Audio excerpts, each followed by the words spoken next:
time is 12 o'clock.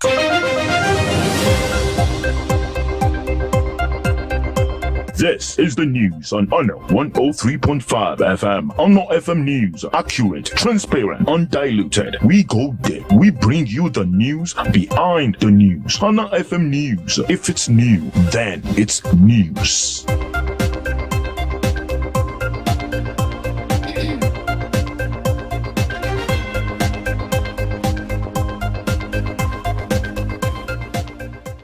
Good afternoon, welcome to the World News at noon on Honor 103.5 FM. On the national news this afternoon, President Tinubu receives tax reform bills for approval.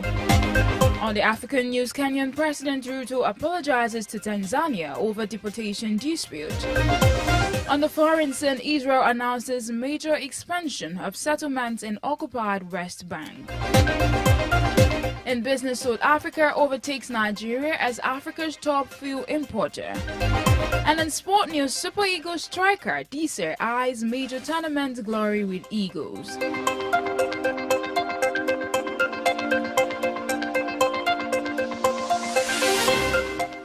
Welcome once again to the news. I am Temitope Dada. Now the news in detail. The 4 tax reform bills have been adopted by the Senate and House of Representatives and are now ready for transmission to President Tinubu for approval. The bills, which were transmitted by the President in November 2024, aim to reform Nigeria's tax system. The bills are the Joint Revenue Board Establishment Bill, Nigeria Revenue Service Establishment Bill, Nigeria Tax Administration Bill, and Nigeria Tax Bill. The conference committee report was adopted by both chambers of the National Assembly, resolving 45 areas of differences in the Nigerian Tax Administration Bill, 12 in the Nigerian Revenue Service Bill, and 46 in the Nigerian Tax Bill. The committee agreed on the imposition of a 4% development levy on assessable profit of all components. The levy could be collected by the Nigerian Revenue Service and paid into a special account.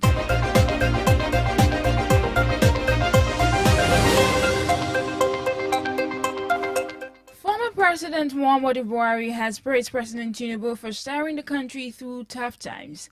He has urged Nigerians to be patient with the reforms of the administration, saying that they are yielding positive results.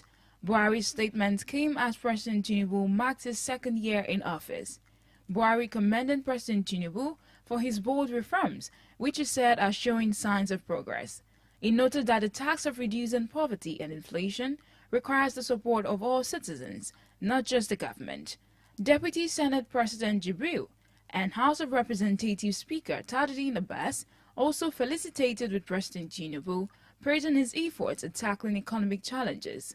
However, the People's Democratic Party criticized President Tinubu's economic and fiscal policies, urging him to reverse them. Despite its criticism, President Tinubu has received widespread praise from political leaders, including Buhari, for his efforts to reform the economy and address insecurity in the country.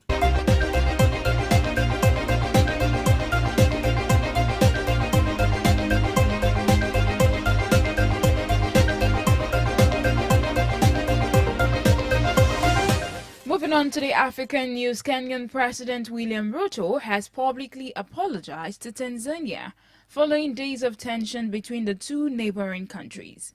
The diplomatic dispute was triggered by the deportation of activists who had traveled to Tanzania to attend the trial of opposition leader Tundu Lissu.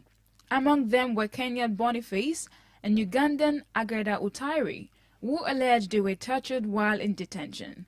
Ruto's apology came after Tanzanian members of parliament accused Kenyans of cyberbullying and disrespecting Tanzanian sovereignty.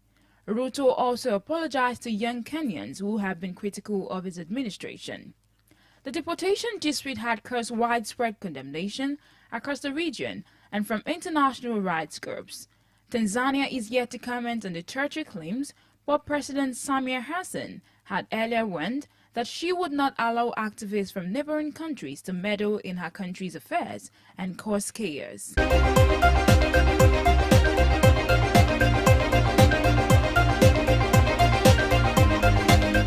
Moving on to the foreign scene, coming from the United States, U.S. President Donald Trump has seemingly set a 2-week deadline for Russian President Putin to end the war in Ukraine, threatening a different response if Putin is still stringing him along. Trump's comments came amidst escalation attacks by Russia on Ukraine, while the Russian government launched hundreds of drones and dozens of missiles towards Ukraine's capital. Trump expressed frustration with Putin's actions, saying he's very disappointed by the recent attacks. He also wrote on social media that Putin has gone absolutely crazy and is playing with fire. Germany's new Chancellor, Friedrich Merz, has pledged to help Ukraine produce long-range missiles to defend itself against Russian attacks. Meanwhile, the Russian government has warned that ending range restrictions on these missiles would harm efforts to reach a political deal.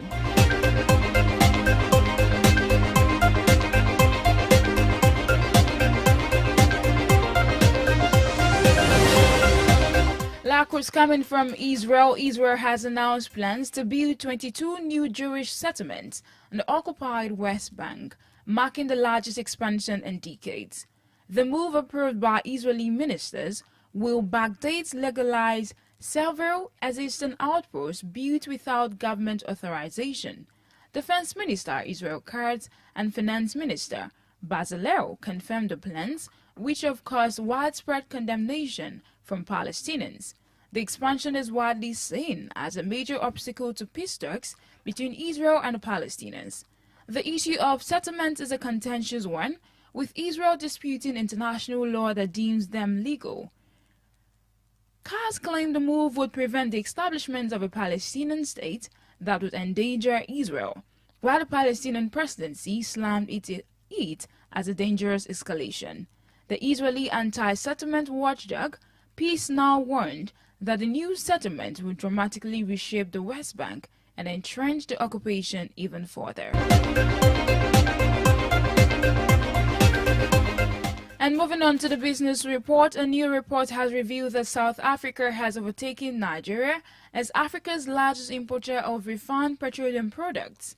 According to energy consultancy, Nigeria's import of refined petroleum products dropped significantly in the fourth quarter of 2025 due to ramp-up of operations at the Dangote petrochemical refinery.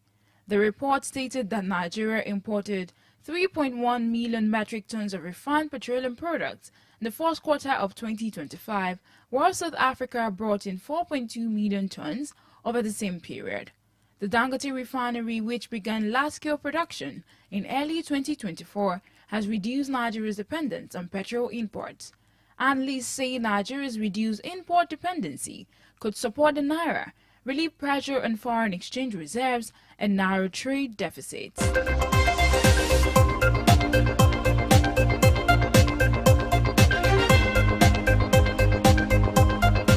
And finally, in sport news, Super Eagles striker Cyril Dessers has expressed his desire to represent Nigeria in a major international tournament. Dessers, who recently won the 2024-25 Scottish Premiership Golden Boot, scored a crucial goal in Nigeria's 2-win win over Ghana in the semi-final of the 2025 Unity Cup in London yesterday night. Dessers has had a remarkable season, scoring 29 goals in all competitions, and has solidified his place in the Super Eagles squad. He has stated that playing in major tournaments is a dream he hopes to achieve and is eager to make a lasting impact. The Belgian-born forward's determination is matched by his firm, and he has become an important player for the Super Eagles. With his goal against Ghana, Dessers demonstrated his clinical edge and given Nigerian fans hope for future success in international competitions.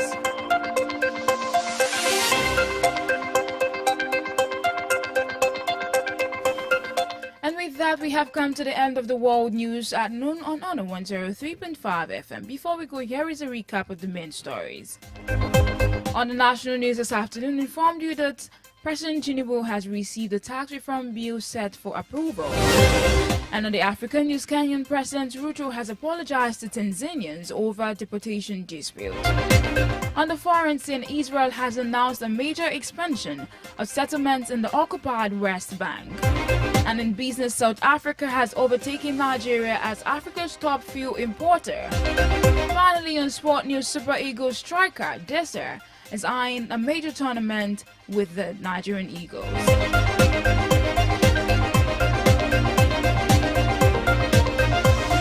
For Eyewitness Report, news mentions and news commercials, contact the Honor FM newsroom at 0915 103 5555 or 0913 500 1035. You can also check out our website at www.honorfm1035.net for more information. The news was compiled and edited by Adida Molasaka. I am Temitope Dada. Thanks for listening. And that was the news on Honor 103.5 FM. Honor and